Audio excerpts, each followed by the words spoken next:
Welcome to Comics Are Awesome, brought to you by Alter Ego Comics. I'm your host, Marc Boker, and today I'm going to be talking about some comics that I think you should absolutely pick up when you visit your local comic shop this week. Now, I want to start this week's episode with a question to you. Are you more inclined to pick up a comic based on the writer or based on the character? To me, it is really all about the writer. A capable writer can make an uninteresting character interesting, can tell an amazing story starring a character that I previously could care less about. And this week, I picked up a couple new number ones and ended up not even finishing them because the writing was just so bad, or the art was so bad. And the books that I enjoyed the most this week were by writers that have a solid track record and are really at the top of their game. I want to know your thoughts. Post in the comments below whether you are more inclined to pick up a comic book based on, I should say a new comic book, based on the writer or based on the character. Which one means more to you? All right, well, let's get into this week's best comics. And the first one for me is Friendly Neighborhood Spider-Man number 6. This is a standalone issue, and it is heads and shoulders above everything else this week. It is just so good. Written by Tom Taylor, and this spins out. It's a standalone issue, but it does kind of spin out of where we left Peter and Aunt May in the previous issue, which was Aunt May revealing to Peter that she has cancer. And I really don't want to say too much about the issue because that might spoil some things. So I'm going to leave it at it really is the best book on the stands this week. It is kind of a throwback to Amazing Spider-Man stories like The Kid Who Collected Spider-Man, which is one of my favorite stories from decades ago, written by Roger Stern. And it's just so good. Everything from, again, the writing by Taylor is top-notch, but the artwork by Juan Cabal is excellent as well.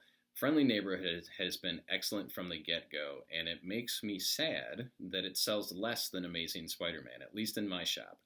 I would love to see Friendly Neighborhood outsell Amazing Spider-Man. And don't get me wrong, Amazing is a great book as well, but dollar for dollar, pound for pound, I think Friendly Neighborhood is the stronger book. It carries more of an emotional punch, if you will, each and every issue. So I was caught a little off guard with this one because I ordered it based on previous sales of Friendly Neighborhood Spider-Man, and I would love to give it to everyone that reads Amazing Spider-Man, but I don't have enough copies.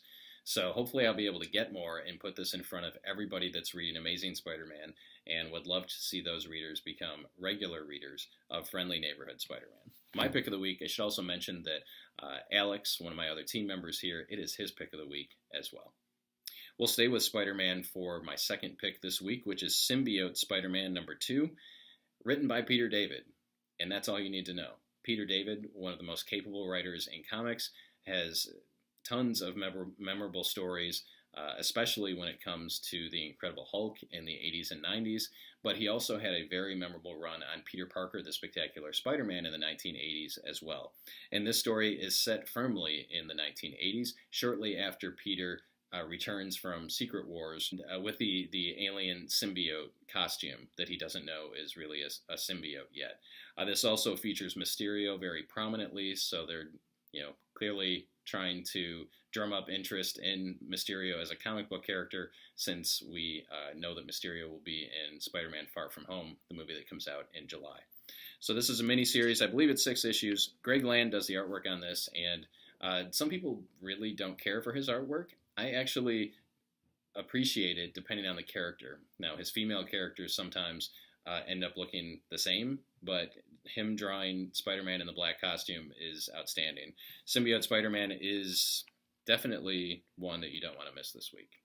Thoroughly enjoyed it. All right, let's get to my third item, and that is Invaders number 5, written by Chip Zdarsky. Again, a guy that knows his Marvel history, that knows how to write these characters in their proper voices, to connect with them. And this is Namor declaring war on the surface world again. But we have flashback sequences of Namor's time with the Invaders, and then we have present-day sequences where He is butting heads with his former Invaders teammates, Captain America, and the original Human Torch, and Bucky Barnes. And this is amazing. Again, this is one that should be selling equal to Avengers numbers, and it's not, at least in my shop. It would have to probably double its sales to get to where Avengers is. And the Avengers do make an appearance in this book, and they've made appearances in previous issues as well. So if you're reading Avengers, then you probably want to check out Invaders. That's all I have to say. It's excellent. Keep up the great work, Mr. Zdarsky. Who would have thought this guy who penciled this off-the-wall sex criminals book over at Image Comics can write the hell out of a comic book as well as pencil a comic book. Speaking of off the wall, I read kind of on a lark, and it actually wasn't that bad. It is Red Sonja and Vampirella meet Betty and Veronica. Red Sonja and Vampirella just happen to be in Riverdale, and there is some sort of serial killer on the loose killing teachers at Riverdale High. And Betty and Veronica are writing a story about it for their school newspaper. This is written by Amy Chu, who has a lot of experience writing both Red Sonja and Vampirella, so it's in capable hands. This is just nutty enough that it may appeal to you. And if it does, then I have no problem giving it a thumbs up and recommending it. Something a little different I do want to highlight this week is this little gem. This is Batman the Animated Series, The Gray Ghost, from one of my favorite episodes of Batman the Animated Series. If you're familiar with the show, you're probably familiar with this one. The character is actually voiced by Adam West, who of course played Batman in the 1960s TV series. And it hits all the right notes. The episode hits all the right notes. So when I saw that this figure was coming out, I knew that I had to have it for my collection. I actually don't own any other Batman the Animated Series action figures, but I had to get this one. It comes with the Grey Ghost's gun and a VHS copy of the TV series, the remote control race car, which features prominently in the episode, as well as some different hands for the Grey Ghost. So check out your local comic shop for the Grey Ghost action figure. If you're a fan of the episode and the TV series, we've got at least one additional figure on the shelves here at Alter Ego if you're interested.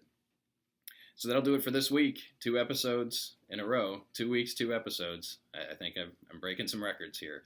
But I do appreciate all of the comments that were made on last week's episode, all the well wishes for my dad's health and for my family during this difficult time. Nothing really significant has changed in that area, but I do appreciate the time it took for you to leave a comment and offer those well wishes, and that you continue watching these episodes and that this means something to you. Those of you that, you specifically mentioned that Alter Ego Comics TV or Comics Are Awesome got you back into comics and has steered you towards some really great stuff that you're fired up about. That means a lot. That really lights the fire under me to come back and do this every week and talk about comics that are awesome. So if you did like this week's episode, please give it a thumbs up, leave a comment below, and don't forget to answer that question that I asked at the beginning of the episode. Are you more likely to pick up a new comic book based on the creative team / writer or based on the character? Thanks again for watching. Have a great week, and I'll see you again soon.